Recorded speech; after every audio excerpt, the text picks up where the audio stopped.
Hey VC, Jack here. Welcome to Vinyl Martini. I am here to do a thread that was put out by my good buddy Mike at his channel. It's called MGK Boston. He has put out a little bit of a challenge. The whole idea is to spell the word Ireland in seeing that St. Patrick's Day is next week, so a little pre-celebration. So basically, pick an artist whose last name corresponds with the letter or the word Ireland. So here we go.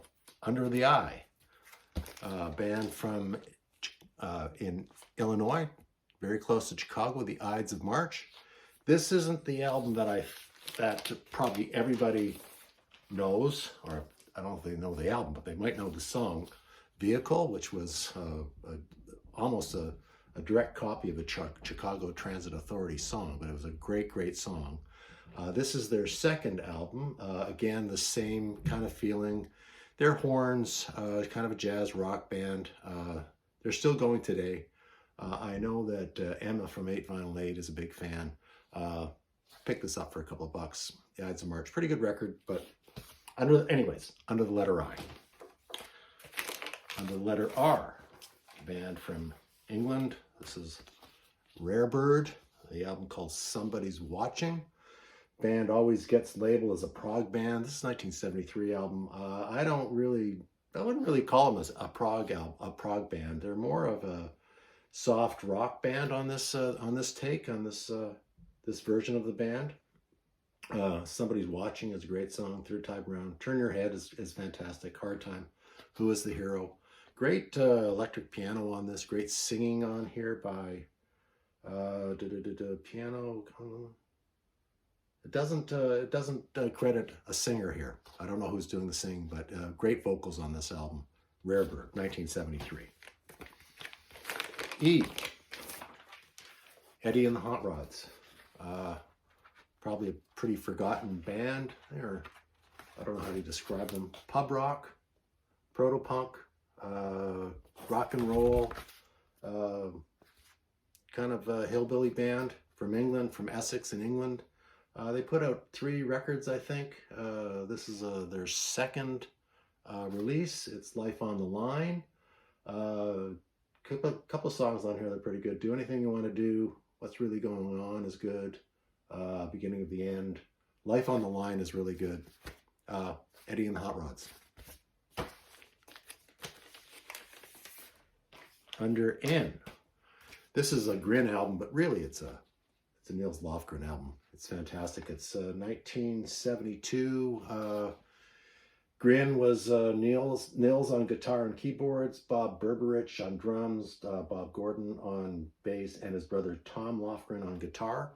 Nils Lofgren is such an underappreciated artist. Everybody knows that he played on After the Gold Rush, piano on After the Gold Rush on Neil Young's album. Of course, he's in the E Street Band. I don't know if he's touring with, is Bruce Springsteen touring with the E Street Band this time around? No idea, but if he is, Nils will be playing with them. That's a good playing gig for him. But Nils Lofgren albums you can find them kicking around the bargain bin and the dollar bins for $1, $2, $5. Always worthwhile. He's a great songwriter, great singer. Nils Lofgren. Under the letter A, another English band. Audience, they often get labeled as a prog band. I don't think they're prog at all.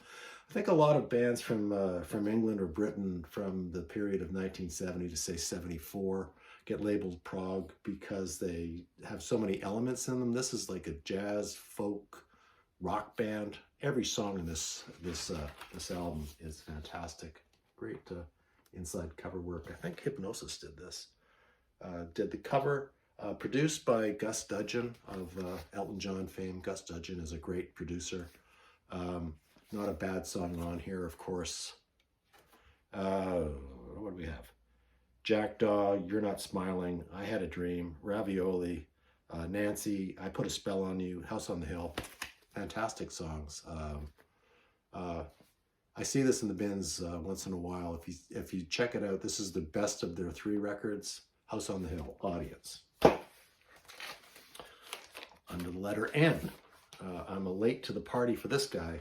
This is Gary Numan, of course, his 1980 album called Telecon, electronic, post-punk, emo, I don't know what you call it, but I kind of stopped buying music around the time that this record came out.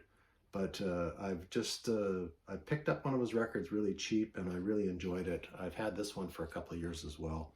I'm always on the lookout for Gary Numan records. I've got all of his two-way Army records now. I've got, I think, 3 of his solo records. They're kind of hard to find after that kind of mid-'80s period, but I'm going to keep looking, and I know that I'll add some more to the collection.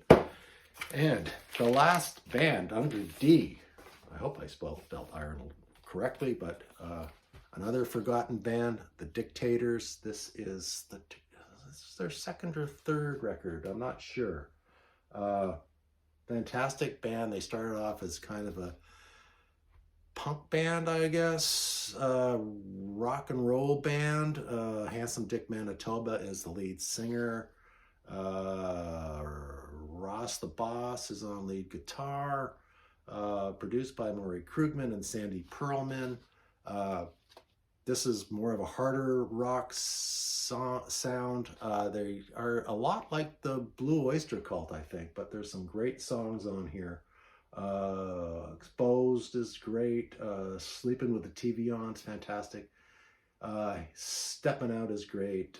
Young, Fast, Scientific. Search and Destroy, the last song on this record, is another great one. It's on it's on Asylum Records. Not exactly a singer-songwriter type of album that you would normally associate with Asylum Records, but it is a good one. The Dictators. So there you go. Happy St. Paddy's Day to everybody out there. You don't have to be Irish to enjoy St. Paddy's Day. My connection, I'm not Irish, but my connection to St. Paddy's Day is I went to an all-boys Catholic high school in the East End of Toronto, and basically the ethnic composition was half Irish, half Italian, and I was light enough to fit in one camp and dark enough to fit in the other, so I got along with just about everybody. So there you go. Again, there you go, Mike. Happy St. Paddy's Day to you and Paddy. See you guys later.